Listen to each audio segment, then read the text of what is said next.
10 మంది పిల్లల్ని ఒక తల్లి పెంచగలిగింది. ఆ తల్లి వృద్ధాప్యానికి వచ్చిన తర్వాత 10 మంది పిల్లలు ఒక తల్లిని చూడలేకపోతారు. వంతులు వారి మొదటి నెల ఆడి దగ్గర, 2వ నెల ఈడి దగ్గర, 3వ నెల ఈడి దగ్గర, 4వ నెల ఈడి దగ్గర.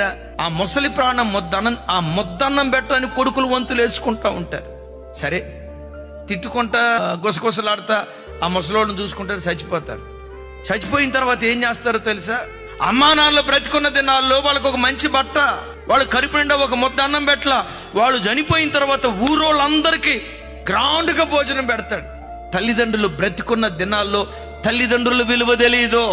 వాళ్ళు చనిపోయిన తర్వాత శోకాలు తీసి ఏడుస్తూ ఉంటారు. నేనంట, ఆ ముసలి తల్లి బ్రతికున్న దినాల్లోనే, ఆ ముసలి తండ్రి బ్రతికున్న దినాల్లోనే వాళ్ళు నిన్ను పెంచి పెద్ద చేసిన విలువ ఎరిగి వాళ్ళ బ్రతికున్న దినాల్లోనే వాళ్ళ రుణం నువ్వు తీర్చుకునేవాడిగా ఉంది.